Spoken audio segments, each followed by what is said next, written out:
Hello Stampers, this is Kelly Acheson at astampabove.com coming to you from Menasha, Wisconsin with another episode of my Wait, What? Tips. So today I'm going to show you a couple different things about ribbon and how to tie them. I know a lot of people struggle with tying bows. So one of my downline, thank you Cindy, recently showed me a really neat tip about tying bows, and then I thought of some other ones that I was aware of too.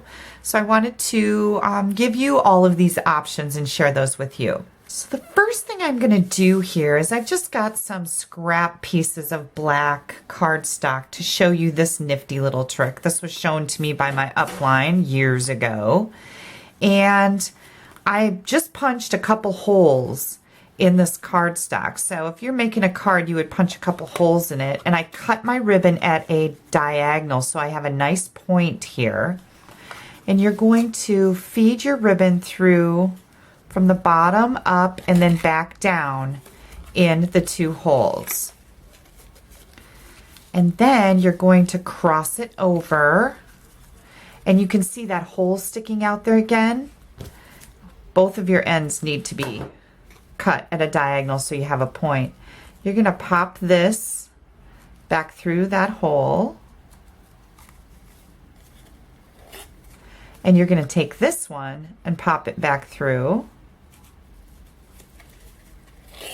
Pull that out, and this is going to be the front of your card, and you have a really neat little bow here. I'm going to cut this, make it a little shorter,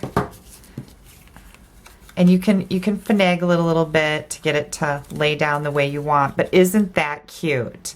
So I did that with some relatively thin ribbon. Let's try something that's a little thicker here.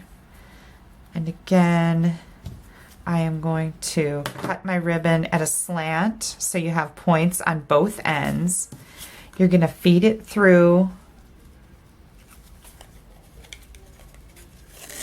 and pull it through, feed it through the, oh, this ribbon is really fraying.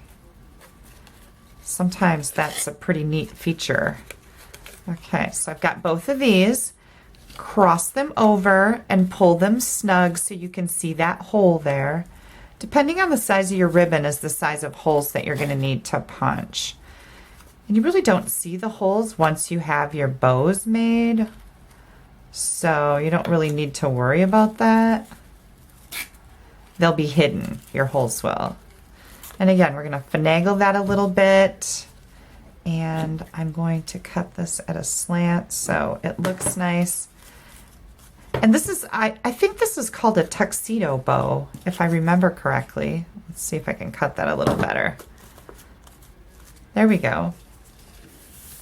Get rid of my mess. But isn't that a cute little bow? Now, if you have thicker, I'm going to just cut my hole a little bigger here. I didn't have my, I don't know where my bigger hole punch is, but I'm just going to cut this a little bigger because again, you're really not going to see it. And I'm going to take and cut a slant on both ends of my thicker ribbon.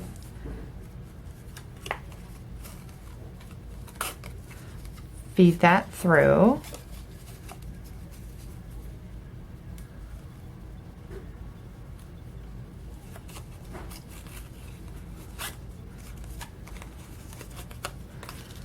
Now we're going to center this and pull it back. So, and you can still see, even though this is some pretty thick ribbon, I've still got a hole here to feed my point back through.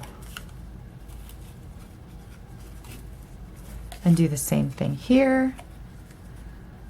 Want to make sure you leave enough ribbon on the end so that you can cut off all the frayed sections if that's not the look that you're going for.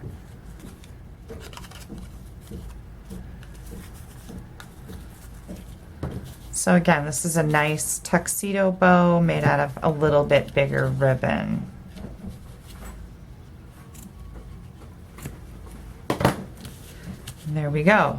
Very cool. Oh, you know what? I think I should have cut this the other way. You can play around with this and see what looks best. I'm going to chop it right down to nothing. That's okay. These are just little samples, but isn't that cute? These are very cute, neat little bows.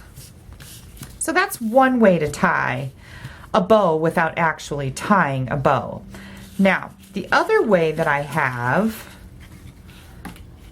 that I've been doing with my stampers for years, is to take my ribbon and cut it off so that it's just long enough to go on, let's say, the side of a card here, and I'm going to tape it over the back. Now, a lot of people like to use their tape runners to run a little tape and then just stick their ribbon into it, but I find that that really doesn't hold very well.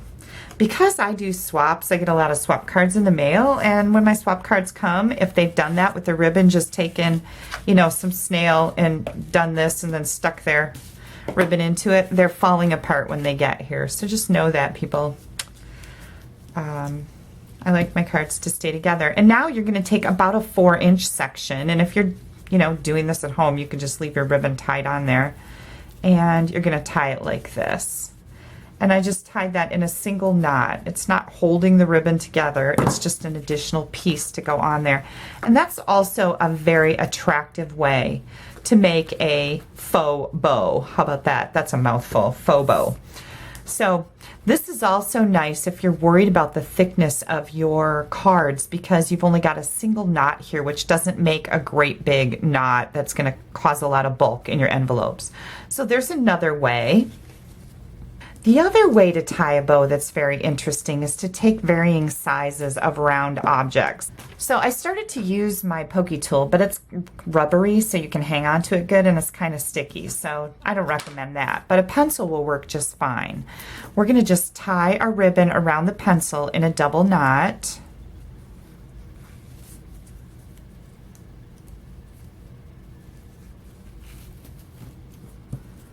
And we are going to slide this right off, and then you're going to cut, you see this little loop that you're left with here? You're going to cut that at a diagonal, and you have this cute little bow here. And then what you can do with that is you can also put this on your card, and I'm using Fast Fuse because it's a lot more sticky. And I think the ribbon would have a better chance of not coming undone. So that's an alternative to your tape runners. Tape runners, that tape is for paper. It's not really for ribbon. So isn't that cute? And I would probably tidy these up just a little bit because it was hard to get my big scissors in there to cut them out on an angle.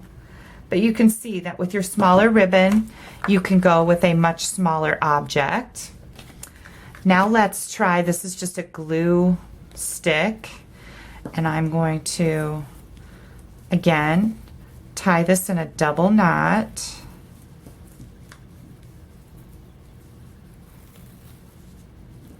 Slide this off.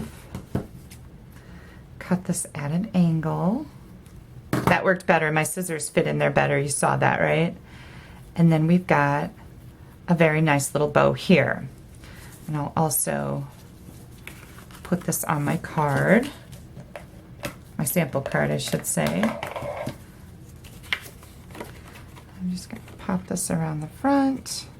And you can play around with what sizes and how long your ribbon needs to be to do this so that you're not wasting as much as I did here, because, oh, that makes me crazy, right? So there's a nice little bow, or a faux bow, I should say. And then let's try a bigger object to tie a knot in. And I think I needed a little bit more ribbon here. So the wider your ribbon and the bigger your object, obviously, you need a little bit more.